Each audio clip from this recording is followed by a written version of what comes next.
We just had a very short introduction about Zcash while we were connecting you, but the floor is all yours. We can see you in the big screen. And then, I'm going to pass the microphone so you can start with the interviews right here. Amazing. Hey, Josh, here. Thanks for coming. Hey, thanks for taking the time. Huge fan of your work, with Zcash ecosystem in ZODL. So just to get started, I love to hear how did you end up working with Zcash, a brief of your history, and yeah, just to introduce yourself. Sure. Yeah, so I'm CEO of ZODL. I've been working on Zcash full time since 2018. I would join the community before it launched. So I found the kind of the founding team back in 2016, and Suko, who was leading this team to launch Zcash. Then I reached out and wanted to be a part of the project. I had long been an entrepreneur and had some experience actually with issues related to not having privacy. So I managed a program that was an intelligence system for a government for a while. In that intelligence system, we were gathering data not on people, but on other countries. But my architect and I launched a business where we did start aggregating data on people. It was ad tech or marketing technology, and we got to see how much people were exposing. We shut that business down. We shut that program down because it got too invasive in terms of people's privacy. We were able to tell where people lived, who their kids were, where they like to travel, what style of travel, how much money they made, even to the point of were they good at their job. We could infer that kind of information based on certain probabilities. And so when I fell down the crypto rabbit hole, I recognized pretty quickly that privacy was a massive problem. So we not only can aggregate all these people's data across all these different data sources, social media sites, private data sources and things like that, but now people were exposing all of their financial data on a public database for everybody to see for all time. It can never be erased, and they can associate that data with all of the rest of the data about you that's exposed. And so I went looking for a project where privacy would be protected, and got introduced to Zcash that way. So when that happened, then decided that I had a personal situation where I was trying to send money overseas to a friend who was unbanked, and they kind of shut me down. I couldn't. It was through Western Union, and Western Union wouldn't let me send the funds. I wasn't sure why. Thought crypto should solve this, but we have to solve this privacy problem. And I started knocking on the door of the Zcash team to let me come working with them. Joined then to run everything external. So I handled regulatory relations, communications, that kind of stuff. And then eventually took over the CEO of ECC in late 2023. And then we spun that out as ZODL, same team, different name, in January this year.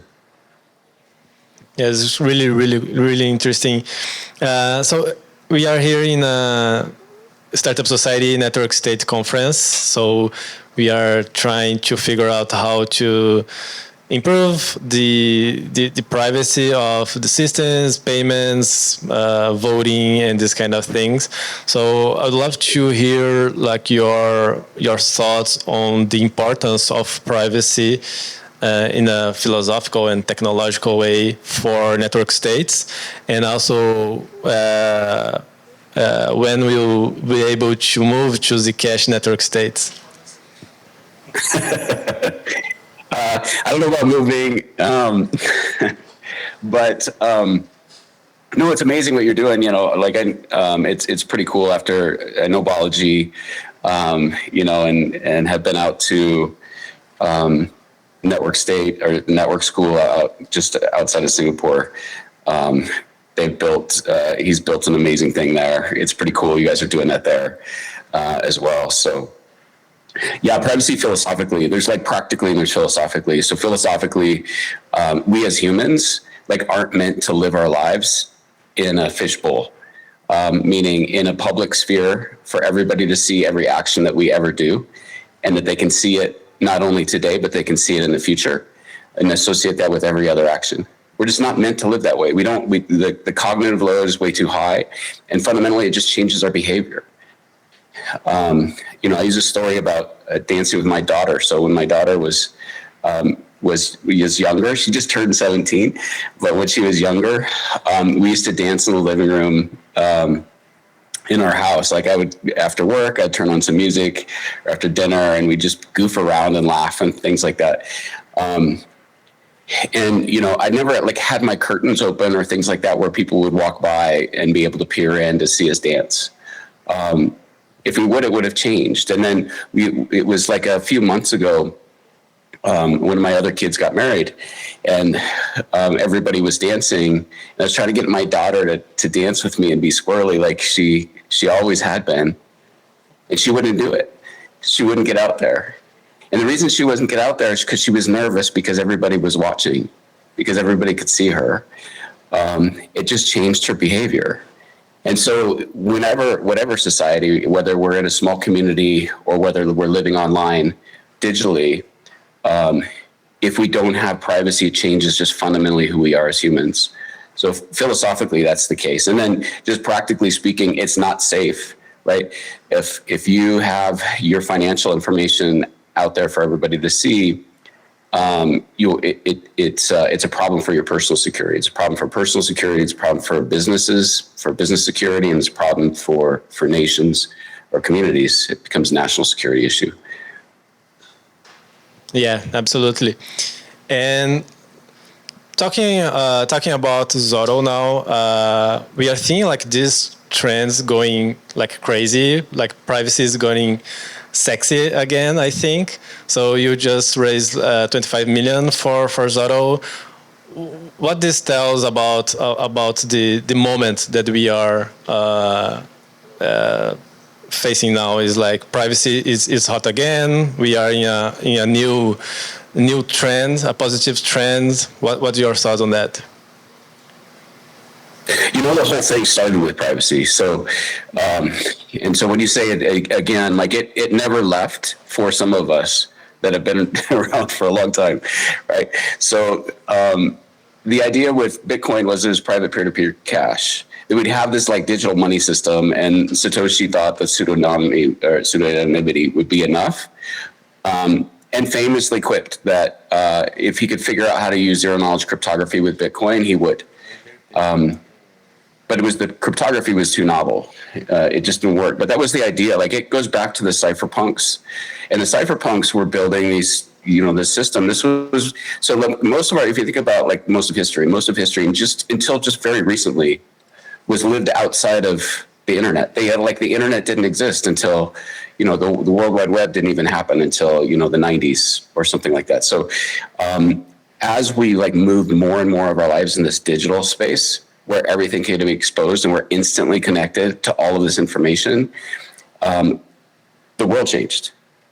And at first it was like all open. So anybody could see anything. And so even if you were going to use a commerce site, you couldn't put in credit card information because that information could be sniffed. Somebody could steal it. So we had to have encryption, but governments tried to fight it. The US government considered it a munition. It was arms. And they restricted the kind of encryption or how strong the encryption could be. They restricted it from being shipped out of the country. So like I remember Microsoft software, like with Microsoft Excel or Microsoft Access, for some of that software, there was a version that you had in the US and there was a version that everybody else had in the world that had weaker encryption so that they could break it. So the cypherpunks, very kind of prescient or forward-looking, said like we need privacy in the digital space, and we're going to build it.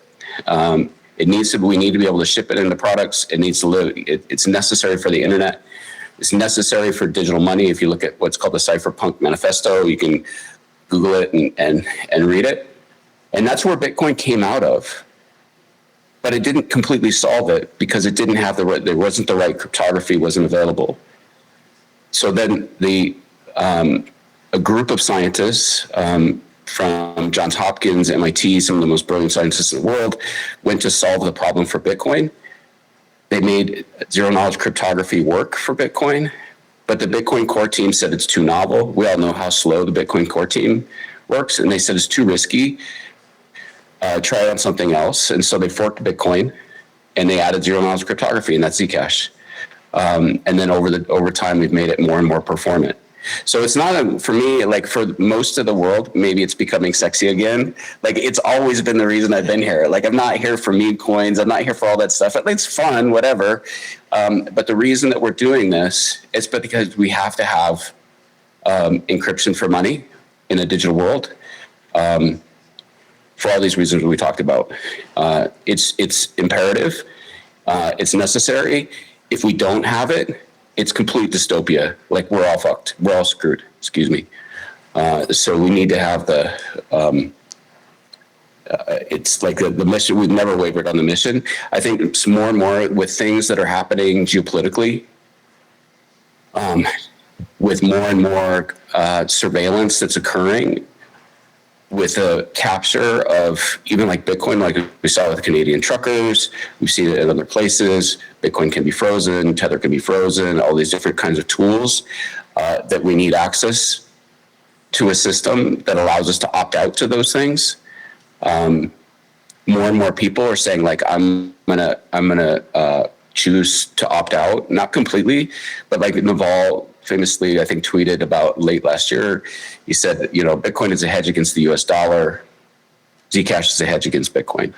And so this kind of idea is I'm going to take a portion, even if I'm a believer in Bitcoin, I'm going to take a portion, I'm going to store it privately in Zec. And then we've seen just the adoption and the use take off. So finally, we have tools like ZODL that are easy to use. It didn't exist before. It was very difficult to use. And we're kind of seeing the adoption. We added things like swaps. Like just since October, it's over $600 million of swaps just through a single currency wallet, which is pretty amazing. So people are buying it. They're using it though, which is pretty cool. Yeah, it's really, really cool. I have to say that I was not very close to Zcash or Zcash community a few months ago, and since then I have connected with many people, and it's a different community, it's different vibes. People are so engaged, so we put the checkout Zcash on the websites to the tickets, and many people actually bought, and the money went direct to ZODL, my wallet. So that was like a very, very nice experience to have, and the community is really, really engaged. Like I was impressed to see like all yellow avatars and messaging and engaging and coordinating and helping us to organize. So I'm here with Michael. Michael is the leader of Zcash Brazil. I will let him introduce himself. Hey, Jack. Hey, Josh. Michael here. We meet already in Barcelona, so you know it's you. great to see you. Yeah. So I have a question, but before it's great to have you here participating in the conference, even online, because there are a lot of people interested in privacy and Zcash. So this way they can learn more about Zcash. So thank you for accept that. So my question is about the mining in US. Like Foundry just announced like they are mining Zcash right now. So there's some news can drop tomorrow. So how do you see like the Zcash mining movement in the US, like in the general, like it's not just beside Bitcoin, they have only Bitcoin, but now they are mining Zcash, the only coin after Bitcoin. So what you can see, like it's positive, like demand you rise right now. Yeah, it's really positive. So, historically, if you're not familiar, Zcash is since it's a code fork of Bitcoin, it's a proof of work chain, UTXO model. It's very similar. So, and most of the miners are in China. And I would say most of the miners, it's fine. Like it's, via BTC and Ampool and Luxor, and there's some others. They would mine, but they didn't necessarily have strong conviction about Zcash. They were there just to mine, to provide a service for money, and then they'd sell their Zcash, right? And so, which is fine, but Foundry is different. And Foundry is part of DCG, Digital Currency Group. Digital Currency Group is a heavy investor in Zcash and Zcash-related projects. They also own Grayscale. Grayscale, there's another investment product for Zcash. Barry, we'll actually just see here in a couple weeks. So Barry is a big Zcash fan and believer, Barry Silbert. He talks about it all the time. And so Foundry is under that. And if you're not familiar, like as you mentioned, Michael, Foundry is like the largest. They don't advertise their hash power, but I think they're the largest, or one of the largest Bitcoin miners in the world. And they've only done Bitcoin since their inception years and years ago. So Zcash is now their second one, and they're bringing all of this hash power into the US. It's important for, I think, decentralization of mining in order to split that hash power up, and also to split it up geographically, so that we don't have mining concentration all in China. But I think it's just big signal that large players are making massive capital investments on very large scale in order to support this project. That's cool. I met yesterday like a Russian guy that mining Zcash in Russia. So he is living in Brazil now. So he is really interested to mining Zcash in Brazil. So let's see. That's awesome. It would be great to have more miners in Brazil. Thank you. So a very specific questions about. So we are seeing some FUD around quantum risk. So I think we are kind of Zcash is priced in this. So maybe Bitcoin not that much. So what's your thought on Zcash in the protection of quantum? Yes. Yeah, there's kind of two issues. So, yeah, one, Google releases, part of the FUD is Google released and another organization released information indicating that quantum computers could be here as early as 2029.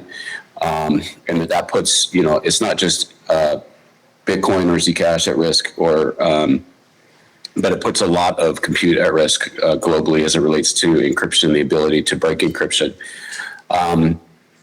The Google paper lists Zcash a few times in there, just in terms of both what's good and what we're working on. So they're positive references. Bitcoin has a harder path to get to quantum resistance. What that would mean would be effectively that the keys would not be safe, and somebody could steal your Bitcoin. They could take Satoshi's Bitcoin. So a lot of, if they don't get that kind of resolved, and Bitcoin Core is classically slow. So they thought they had more time, they have less time. So I do believe people tend to, when there's something really important, they tend to rally and figure out how to get things done. Whether they can pull this off, I don't know. Zcash is in a different kind of camp. So there's quantum as it relates to privacy, and there's quantum as it relates to soundness with Zcash. So I can talk about what that means. And then there's like some of these different levers. So the thing that will be done this year, like the thing that already exists, is if you don't share your Zcash shielded address, we've got stuff stored with anybody else, like quantum computers can't find it, right? So if they can find an address that uses something that's called elliptic curve cryptography, they can effectively figure out the key to unlock that. If the shielded address is not visible to a quantum computer, there's nothing to attack. So that's there. But there's other vectors, like people share their address because they want to get paid. And that's the same address where they store their funds. And so there's some tricks, like you can get paid and then store it in a separate address that only you know, and some other things like that. But and then transparent addresses are just like Bitcoin. So there is a notion of a transparent address within Zcash that works just like Bitcoin, and it has the same vulnerabilities.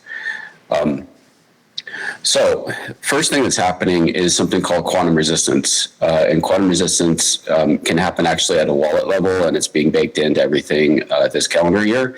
And so what that means is that if a quantum computer suddenly comes online and you've got your Zcash stored in what's called the Orchard shielded pool, you can quickly move it. It can be moved out to a quantum safe cryptography very simply. So it just makes it resilient in case something happens. Then you can move quickly. The other is like full up quantum, post quantum. And there's a series of upgrades that will happen probably over the next 12 to 18 months, right? Still got to go through this kind of engineering process and things like that. We know what to do. The part of the problem is there's something called, the quantum safe addresses right now are just very large. It's like 1 to 2 kilobytes, and you don't want that on chain. And so you've got to create some kind of novel cryptographic mechanisms for managing that side of address. There's some solutions that actually I was meeting with Sean Bowe and Dev this week, who are both engineers and brilliant cryptographers working on this problem. And there's a path to kind of solve all of these things, and I think it will all be solved in the next 12 to 18 months for Zcash. One thing that the Zcash community has, while it's decentralized, the various organizations that are working on core protocol all get along today, and we're working and kind of all pulling in the same direction. And so, I think for Zcash, 12 to 18 months, and we'll be post quantum. Yes. I think another question I have, it's about the AI stuff and security of the protocol. I don't know if you saw that website and system that I have created this weekend, or like the bounty Zcash.org.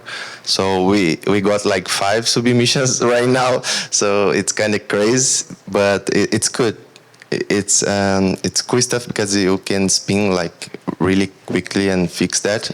I don't know if Jason from Shield Labs sent to you something. So how you see like the Anthropic stuff, the Meteors and AI testing every system right now to get system racket to get money, like how Zcash? We're in a really interesting time. So people are starting to use AI tools, even with Opus, being able to use with Claude, that model, being able to use to find bugs, various kind of vulnerabilities in systems everywhere. And I think everybody's kind of dealing with the influx of bug reports. Some things aren't so serious and some things are more serious. And so, and sometimes it's just part of the difficulty is figuring out how to use AI to effectively determine how real the issue is. So it's you have all this kind of AI input coming in terms of potential issues, and then you've got to use AI to kind of sort through it to figure out how you prioritize this volume of information coming in. So that is happening, and then you add like this Mythos thing. So like with Anthropic, they once that gets out into the wild. They're nervous about it enough that they're not willing to release it, and they've been willing to release all kinds of stuff. So we'll see. But it's important that we use these same tools to kind of test ourselves and that we get on top of it. You're doing the bug bounty program, which I think is great. This stuff needs to be hardened. It's like there's a rip off the Band-Aid kind of thing.